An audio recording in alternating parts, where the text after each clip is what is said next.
Programang ito ay hatid sa inyo ng Air 21. Sagot ko, padala mo!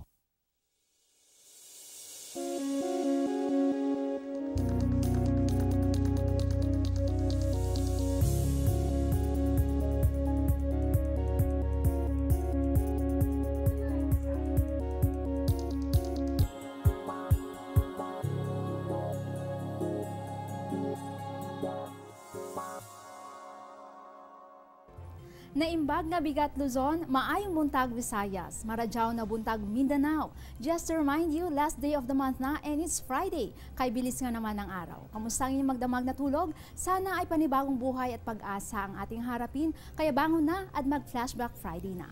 Kung kayo man ay papasok sa trabaho o sa eskwela, don't worry, kasama nyo pa rin kaming maghahatid ng mga bagong weather updates. Huwag lang kakalimutang magdala ng payong paglabas ng inyong bahay dahil nagbabadya ang mga pag-ulan.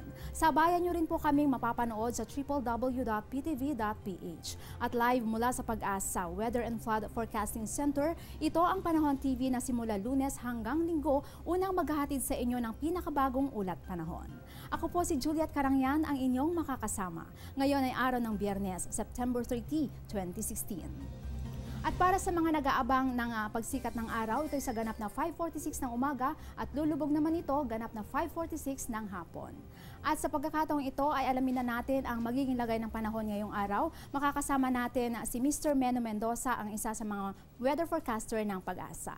Magandang umaga sa iyo, Mr. Meno Mendoza. Ano na po ang update sa Tropical Storm Chaba na nasa labas ng Philippine Area of Responsibility? Magandang umaga rin, Juliet, at magandang umaga sa ating mga kababayan. Para sa ating update tungkol sa bagyong si Chaba na nanatiling nasa labas ng Philippine Area of Responsibility, sa kasalukuyan ito'y nasa layong 1,815 kilometers silangan ng Luzon. At sa kasalukuyan ito'y may taglay na lakas na hangin umabot sa 85 kilometers per hour malapit sa gitna at may mga pagbugso naman na umaabot sa 100 kilometers per hour. Patuloy itong tumatak sa direksyong Pakanluran sa bilis na 22 km kada oras. Sa kasalukuyan ng ating bagyong si Chaba, hindi pa naman nakakaapekto sa alingmang bahagi ng ating bansa.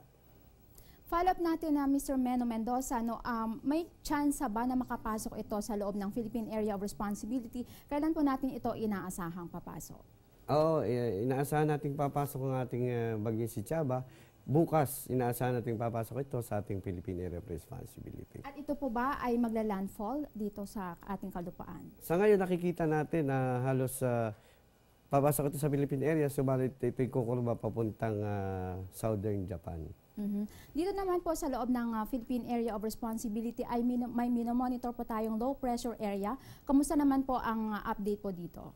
Okay, ang ating low pressure area naman, ito'y nasa layong 200 kilometers dito sa northeast nga ng Apari, Cagayan.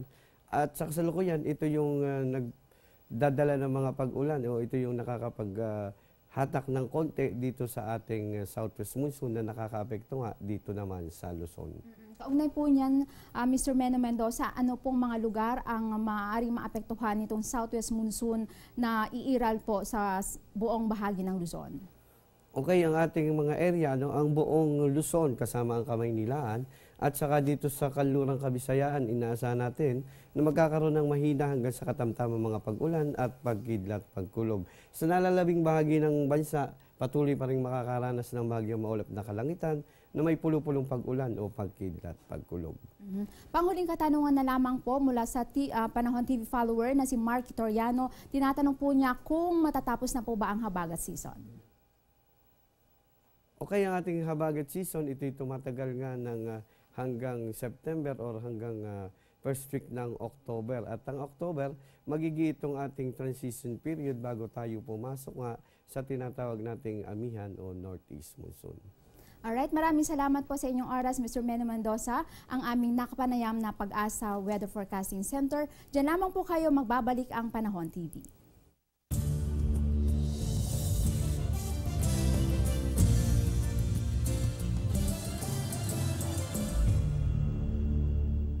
Get timely and reliable Philippine weather information anytime, anywhere through the Panahon TV mobile app, a multifunctional mobile app that brings you weather updates sourced directly from Pag-asa. The app provides a complete 3-day weather forecast at your location.